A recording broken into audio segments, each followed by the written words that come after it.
Good morning प्यारे बच्चों, आपकी एक और नई वर्कशीट आई है डीओई की तरफ से, जो कि वर्कशीट नंबर 31 है। ये क्लास 8 की वर्कशीट है।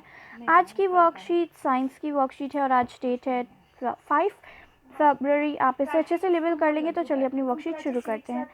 आज हमें रिप्रोडक्शन एंड एनिमल्स को ही कंटिन्यू करना है बच्चों। तो बट आज कुछ नया सीखेंगे। आप देखते हैं क्या नया है। फर्टिलाइजेशन। अब ये होता क्या है? अच्छा बच्चों, हमने लिखा था ना कि जो फीमेल्स होती हैं उनके अंदर क्या होता है, एग होता है, और जो मेल होते हैं उनके अंदर होता है स्पर्म, है। सो जब एग के अंदर स्पर्म जाता है या वो दोनों मिलते हैं तो एक नई फॉर्मेशन होती है जिसे हम जाइगोट कहते हैं, ठीक है। और इसी फॉर्मेशन को हम फर्टिलाइजेशन नाम देते हैं, ठीक है। अब यहाँ से यहाँ तक कि फर्टिलाइजेशन की डेफिनेशन बताई गई है, एक बार रीड कर लेते हैं। It is a process where male and female gametes unite forming a structure known as zygote, which eventually develops into the fetus. ठीक है, अब आगे देखते हैं। नेक्स्ट है, अब यहाँ पे बताया गया है in the animal kingdom. Animals kingdom में मतलब जो जानवर वगैरह होते हैं वो जो है the process of fertilisation takes place in 2 ways. वहाँ पे जो फर्टिलाइजेशन मेथड होती है वो 2 तरीके की होती है।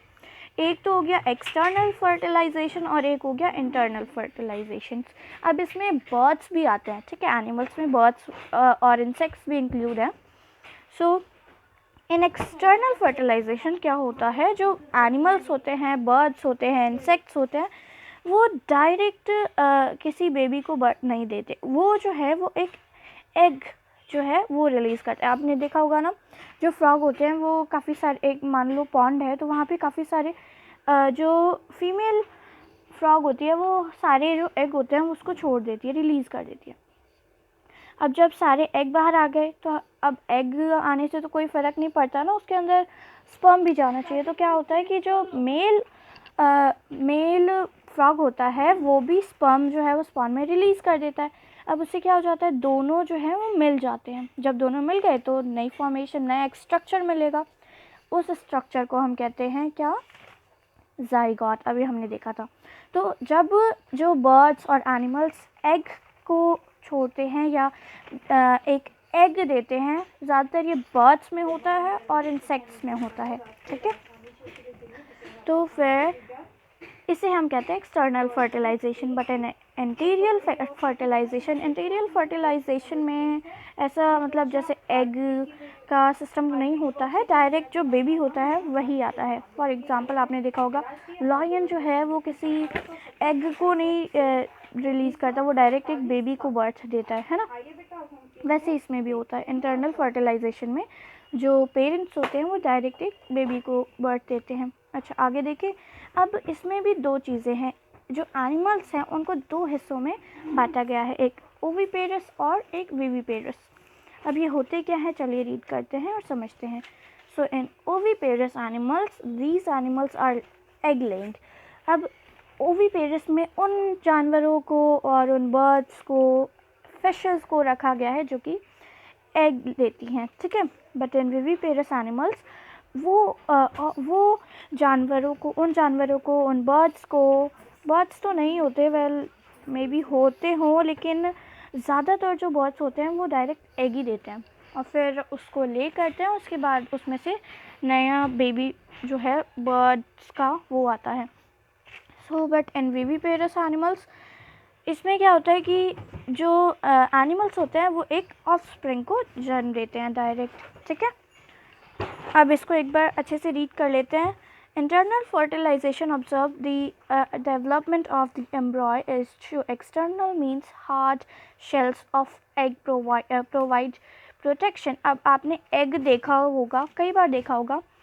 तो जो एग को जब हम तोड़ते हैं, ठीक है, जब हम तोड़ते हैं तो उसके अंदर आपने देखा होगा हमें लिक्विड मिलता है। एक तो वाइट होता है पूरा और उसके अंदर फिर एक छोटा सा येलो कलर का सब्सटेंस होता है, ठीक है। तो वो जो होता है ना, वही जो है, जो लिक्विड होता है वही एक न्यू बेबी बनाता है, ठीक है। तो वही मतलब एक न्यू बेबी के रूप में जन्म लेता है या बनता है इस तरीके से, ठीक है। सो अब उसको प्रोटेक्शन की ज़रूरत होती है। अगर ये ऐसे ही अगर जैसे बर्ड्स हैं तो वो ये डायरेक्ट अगर जो एग देते हैं वो उसके ऊपर अगर शेल ही ना हो तो ये पूरा हो ही नहीं सकता, मतलब वो जो एग है वो एक नए बेबी के अंदर नहीं चेंज नहीं हो सकता, है ना। तो उसको प्रोटेक्शन की ज़रूरत होती है, उसके लिए इसके ऊपर एक शेल होता है, हार्ड शेल होता है, कई बार वाइट कलर का, कई बार ब्लू कलर का, बहुत सारे कलर होते हैं उसमें भी, ठीक है। और ये ज़्यादातर किस में देखा जाता है, बर्ड्स में देखा जाता है, फ्रॉग्स में देखा जाता है और सारी फिशेस में देखा जाता है। मतलब सारी फिशेस जो हैं वो डायरेक्ट एग को ही देती हैं, बट वो बचाने के लिए अपने बच्चों को वो फिशी मतलब अपने बच्चों को बचाने के लिए वो अपने अंदर जो एग होते हैं वो मुंह में रखती हैं, शायद ऐसा कुछ है। अगर आप जानना चाहें तो आप गूगल से सर्च करके जान सकते हैं, बट आगे देखते हैं फिर। अच्छा, विविपेरस एनिमल्स में जो है अभी मैंने बताया जो एनिमल्स हैं वो डायरेक्ट ऑफस्प्रिंग को जन्म देते हैं, उन्हें हम विविपेरस एनिमल्स कहते हैं। Development of the embryo and fertilisation both occur inside the female body. और ये जो विविपेरस एनिमल्स होते हैं उनमें जो ऑफस्प्रिंग्स होते हैं वो फीमेल बॉडी के अंदर ही बनते हैं, ठीक है। दोनों में ही वैसे ओविपेरस एनिमल्स में भी जो एग होते हैं वो फीमेल बॉडी के अंदर ही बनते हैं, और विविपेरस एनिमल्स में भी जो ऑफस्प्रिंग्स होते हैं वो फीमेल बॉडी के अंदर ही बनते हैं, ठीक है। For example dogs, cat, humans etcetera, बहुत सारे हैं, आप सबका नाम तो नहीं लिख सकते ना। अच्छा, आगे देखते हैं। अब हमें बताना है डिफरेंस किस किस के बीच में, ओविपेरस एनिमल्स और विविपेरस एनिमल्स के बीच में, मतलब डिफरेंस बताया गया है। ओविपेरस एनिमल्स, विविपेरस एनिमल्स, और एक क्राइटेरिया दिया हुआ है, meaning, fertilization, supply of nutrition of embryo, chances of survival. For example, laying eggs, giving birth to young ones, ठीक है। अब ओविपेरस में क्या होता है कि वो एग्स देते हैं, बट इन विविपेरस एनिमल्स में ऐसा कुछ भी नहीं होता, वो डायरेक्ट एक यंग वन को जन्म देते हैं या फिर ऑफस्प्रिंग को जन्म देते हैं, ठीक है। Fertilisation both internal and external, दोनों ही हो सकता है, ठीक है। एक्सटर्नल भी हो सकता है, इंटरनल भी हो सकता है ओविपेरस एनिमल्स में, और जो विविपेरस होता है वो इंटरनली होता है। अब यहाँ पे दो क्यों बताया गया है, अभी तो हमने देखा था कि वो सिर्फ एक्सटर्नल मतलब एग को ही देते हैं, तो फिर ये कैसे होता है। तो बच्चों अभी मैंने आपको बताया था कि कई बार फिशेस जो हैं वो अपने जो बेबी होते हैं, जो क्या नाम है, अपने एग को और अपनी फिशेस जो उनकी बेबी फिशेस होती हैं उनको बचाने के लिए कई बार अपने मुंह में रखते हैं कि जो कोई और फिश उनको खा ना ले, ठीक है। सो कई बार ऐसा होता है और कई बार ऐसा नहीं भी होता। अब मतलब मैं ये तो नहीं बता सकती कि वो करते ही करते हैं, कई बार करते हैं कई बार नहीं करते। आप जानना चाहें तो मैंने आपको पहले भी बताया, आप गूगल से सर्च कर सकते हैं, कर लीजिएगा अगर और जानना है इसके बारे में तो। Embryo gets nutrition from egg yolk. Embryo gets nutrition from mother. अब इसमें कह रहा है, अब जैसे उसको न्यूट्रिशन भी तो चाहिए ना, जो एग है या फिर जो बेबी है उसको न्यूट्रिशन चाहिए होता है बनने के लिए। सो न्यूट्रिशन जो है, embryo gets nutrition from egg yolk. Egg के अंदर की जो चीज़ें होती है ना, जैसे मैंने आपको बताया था वाइट कलर का होता है कोई लिक्विड होता है, और उसके अंदर फिर एक येलो कलर का भी लिक्विड होता है, तो उसी से उनको न्यूट्रिशन मिलता है, ठीक है।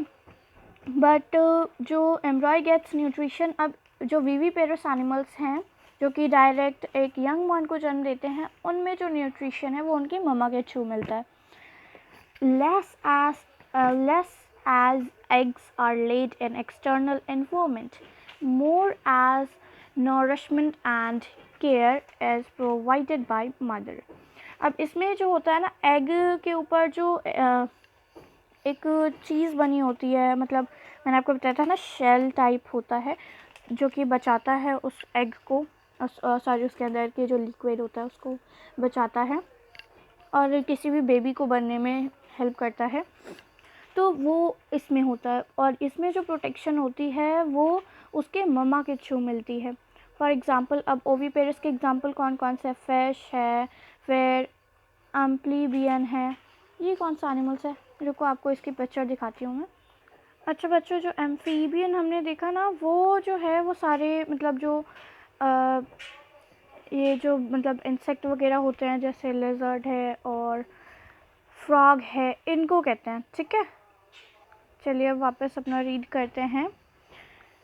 अब इसी में विविपेरस एनिमल्स जो हैं वो बताया गया है। Humans for examples dogs, elephants, cats, tiger, lion, leopard etcetera. बहुत सारे हैं। आप चलिए क्वेश्चन आंसर्स करते हैं। फर्स्ट क्वेश्चन है, how does embryo of oviparous animals get nutrition?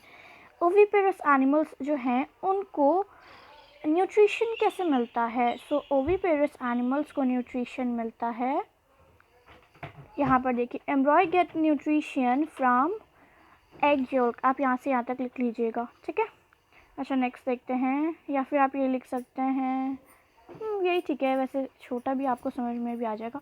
Differentiate between oviparous and viviparous animals. तो ये डिफरेंस बताने के लिए आपको क्या करना पड़ेगा, पूरा ही लिखना पड़ेगा। ठीक है, यहाँ से लेकर यहाँ तक आपको पूरा लिखना पड़ेगा, क्योंकि अच्छे से डिफरेंस बताएंगे तभी तो आपको पूरे मार्क्स मिलेंगे ना। सो आपको अच्छे से याद भी करना है। Classify the following animals as oviparous और विविपेरस। अब हमें बताना है इंसेक्ट्स, टाइगर, फिश और ह्यूमंस कौन से हैं, ओविपेरस या फिर विविपेरस एनिमल्स। तो इंसेक्ट्स जो हैं वो क्या करते हैं, एग देते हैं, और एग देने वाले एनिमल्स कौन से कहलाते हैं, ओविपेरस या फिर विविपेरस? ओविपेरस। ठीक है, ऐसे लिखिएगा, ये जो हो जाएगा वो हो जाएगा ओविपेरस। फिर टाइगर जो है वो विविपेरस, बिकॉज वो एक यंग वन को जन्म देते हैं। ठीक है, फिश ओविपेरस, ह्यूमन विविपेरस। अच्छा, अब मैं आपको अच्छे से दिखा देती हूँ, ऐसे लिख लीजिएगा। ग्रीन लेते हैं, इंसेक्ट ओविपेरस, या फिर हम ऐसे टिक कर देते हैं ये। फिर नेक्स्ट आ गया क्या, टाइगर होता है विविपेरस, फिश जो होती है वो ओविपेरस होती है, और ह्यूमंस कौन से होते हैं, ह्यूमंस होते हैं विविपेरस। ठीक है, सो ऐसे आपको कर लेना। इसी के साथ आपकी पूरी वर्कशीट कंप्लीट होती है। होप आपको समझ में आया होगा। अगर आपको हमारी वीडियो पसंद आए तो इसे लाइक करें, सब्सक्राइब करें और हमारे चैनल को शेयर करना ना भूलें। Thanks for watching.